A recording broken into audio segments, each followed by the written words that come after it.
Hi guys, it's been a difficult setup this time to get all this my home studio. Oh, let's roll the intro here.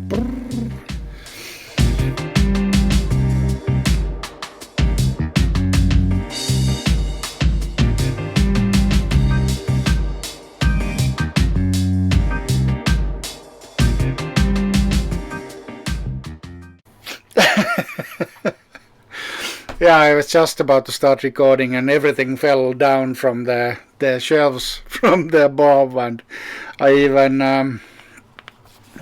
even managed to get a bottle cap into my beer. Because yeah, like every proper home brewer, I've been saving the caps, some fancy caps and whatnot. Just if I would be someday doing something fancy with the caps. And now there's one in my beer glass. Before we jump into the agenda of the day, let's enjoy the beer. Trying to be traditional English ale. Most likely it's not. Firstly, there's too much carbonation to be that traditional, but I like some carbonation, and that's one of the things in the home brewing. You can adjust the beer very specifically to meet your own taste.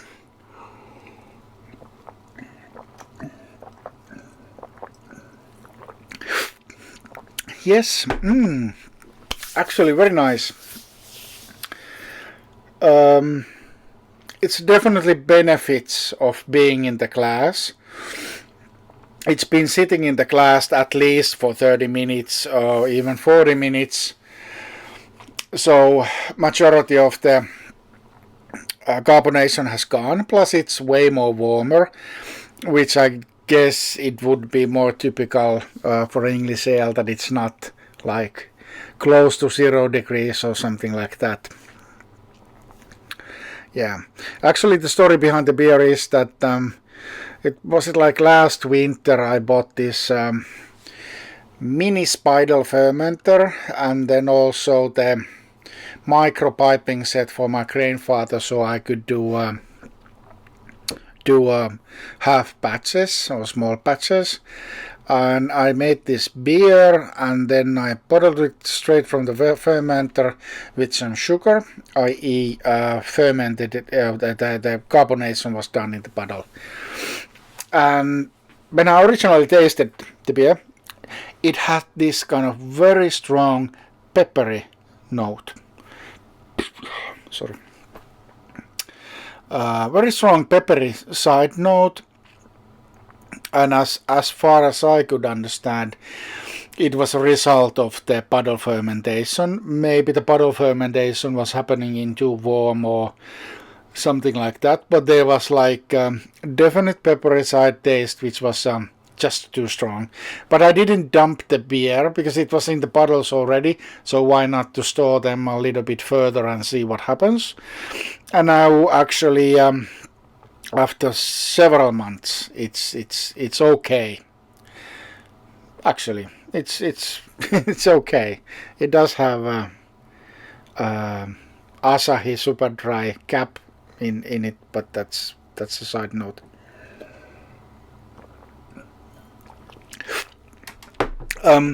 Agenda of the day: ancient beers. In Finland, we have had a very long history of brewing beer, like many of the neighboring countries as well, and world in general. The beer has roots that go into the history like thousands of years. So I guess that's common knowledge. But in Finland particularly, we have had interesting, at least to me, interesting history regarding growing hops. And I have here a quote directly from the law books, and this is actually still valid to date, this law. But actually these government positions that should be kind of looking after that the law is obeyed, they don't exist anymore, or something like that.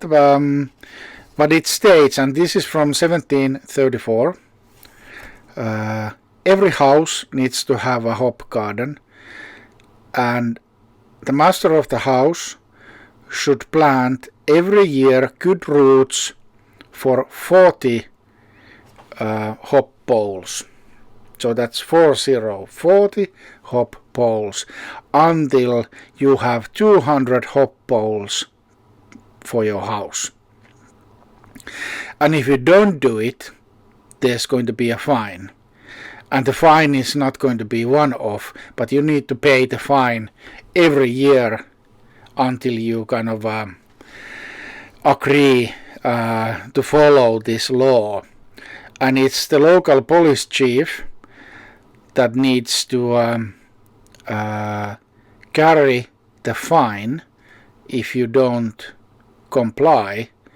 And if the police chief doesn't carry the fine, actually the police chief himself or herself, well, back in 1734 I'm pretty sure it was himself, needed to pay the fine on kind of on behalf of the house owner. And when the house owner would have eventually the 200 hop poles in his or her hop garden, they need to kind of maintain it, and if possible they should enlarge it even. And if they don't properly maintain the hop garden, there is yet again another fine. And they need to redo the whole hop garden, etc. So this is from 1734. Finland was very strongly influenced by the masters of that time. Finland was part of Swedish crown, i.e. part of Sweden, and this was actually one of the ways we paid taxes to the Swedish crown, by hops. Finland also paid taxes in beer. There were several breweries, and one of them is already still existing, who was delivering beer directly to the court of Sweden, meaning the crown, the king, etc. So we have kind of a long traditions there, and everybody who has been trying to grow their own hops knows that when you have the plant properly growing, it will grow like crazy. So actually there are kind of old Finnish farms and houses still which have these forgotten hop gardens growing wild here and there. One of my friends, Yuri, actually managed to get some roots from one of these wildly grown hop gardens from, let's say, 200 years ago or something, and started to grow the hops on his backyard. This summer he managed to get some harvest, and we decided to brew a beer. But how can you brew a beer with the hops where you don't have absolutely no idea what it's all about? What are the alpha acids? What are the kind of different characteristics and etc. Obviously, you can boil a hop tea and you can smell it and you can do this and that. But at the end, just brewing a beer, then it will kind of make things more clearer. So what we actually did, when was it? Do I have a date here? No, I don't have a date. But a month and a half ago or something, we brewed a beer, and we actually didn't add any other hop to it than this ancient hop. I have different kind of books about ancient Finnish beers. The most famous one is Sahti, which is the kind of beer style that has been brewed in Finland for the past 500 years. And then I have a book also from the Finnish Brewery Association, which is describing the beer culture going back to 1500s, and different kind of what breweries were established and when and whatnot. Pretty interesting stuff. Beer was the kind of the daily drink for a couple of 100 years. Contrary to the, let's say, Great Britain or mainland Europe, where there were issues where the drinking water would have been quite often contaminated, and the beer, because obviously the water is being boiled, the beer would be the safe option to drink. Well, in Finland we have never ever had a shortage of clean water. Even today, I mean, most of the lakes, you can just drink the water straight from the lake and you will be fine. Maybe the modern stomach will get to some level upset, but certainly going back a few hundred years, I'm sure that the waters were absolutely so clear that you could just drink it. But it was a common belief that drinking water would weaken you. So the Finns preferred to drink beer. And actually, just quoting from the book,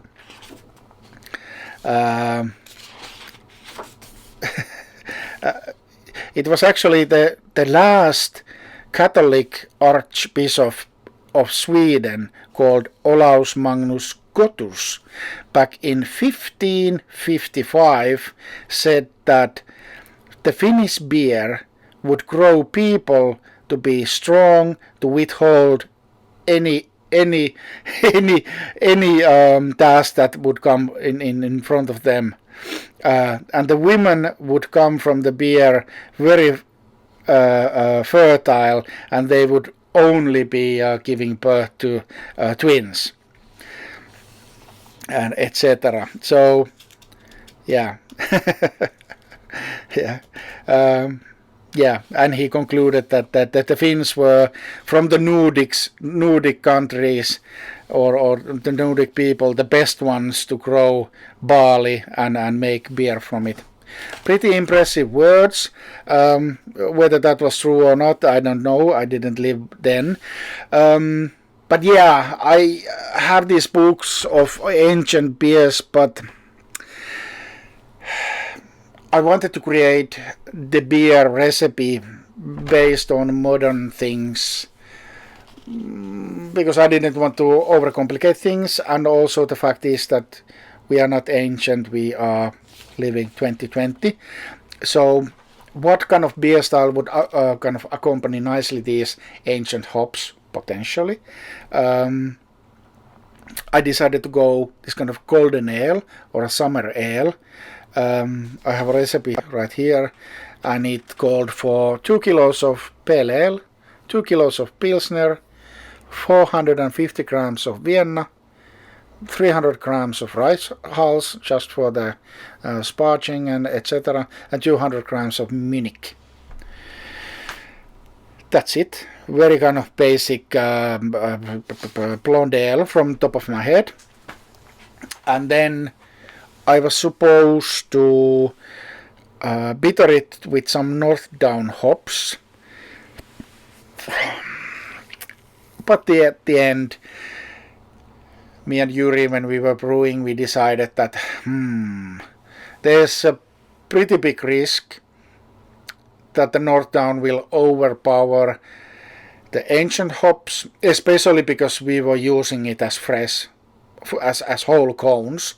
So we just decided that, okay, hey, let's scrap the idea of the auto hop and use only the ancient hop as a fresh hop, as a full cone, and at the end of the boil, and just give it 20 minutes of hop stand, which would mean then obviously that they wouldn't be bittering, but that's okay, because we wanted to kind of get into the bottom of how does the hop taste and what kind of character does it bring. And then we would be smarter for next summer when we would be brewing again the latest. So, without further ado, I will sip this down. I will take you to the... I will just, I will wash this glass and take a pint of it, and I will walk you through how does it taste.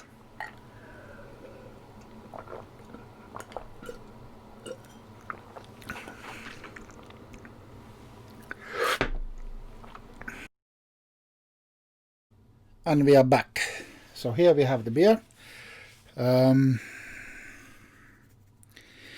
I didn't use any clearing agents, and actually I got pretty bad efficiency as well.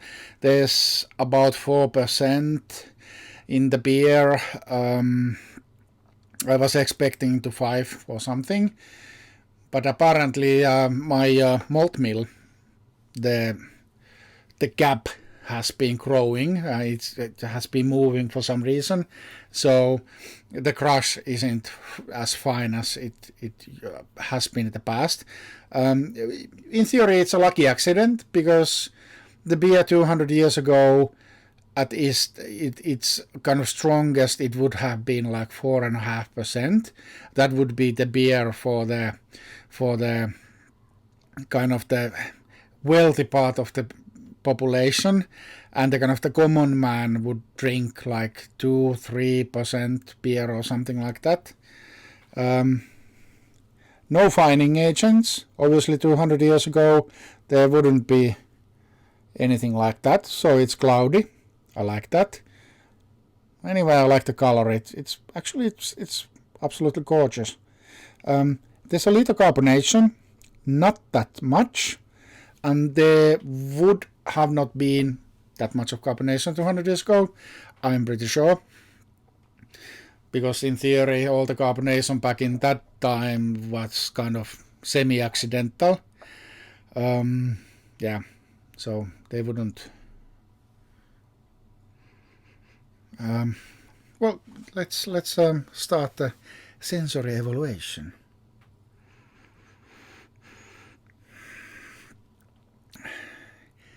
I smell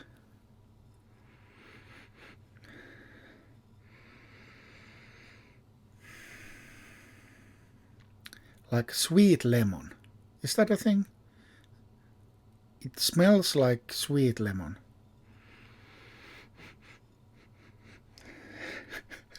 I'm going to snort the foam pretty soon, but yeah, like really fresh, lemonish, sweetish. Let's have a whirl.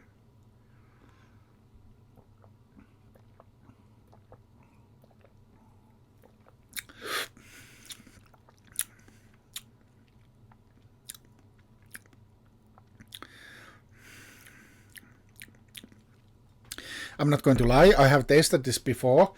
Actually, when I was kegging it, there was some surplus, like there quite often is. So I had a few pints when it was basically in room temperature, and it was completely flat, and it tasted okay. But now when it's cold, it have had a chance like extra 2 weeks of conditioning.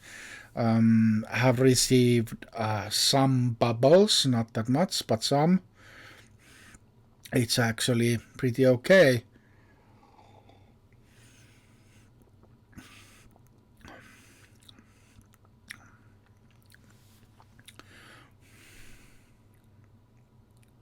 So when the beer hits my mouth, there's the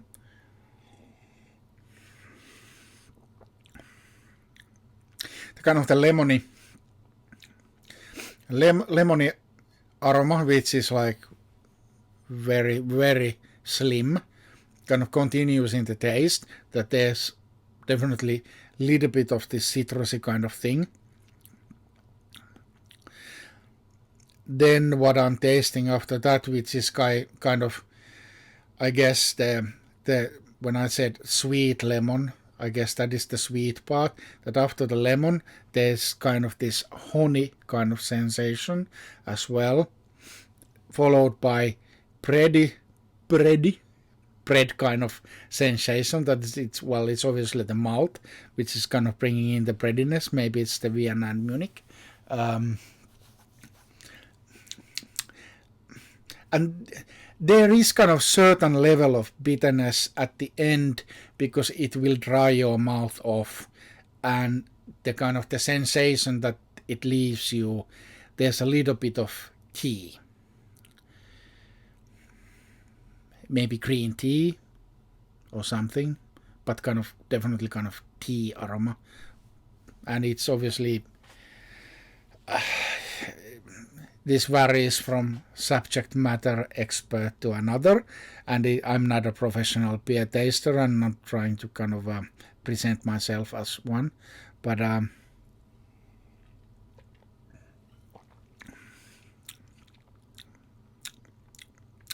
beer which is very easy to approach. I really could imagine myself sitting in a restaurant or a tavern 200 years ago and ordered half a lamb into the table, and the tavern keep daughter is bringing this in these kind of large clay pitchers into the table, and we would have clay pints, and we would be chucking this along and having a good laugh with Yuri and eating like pigs on the lamb half.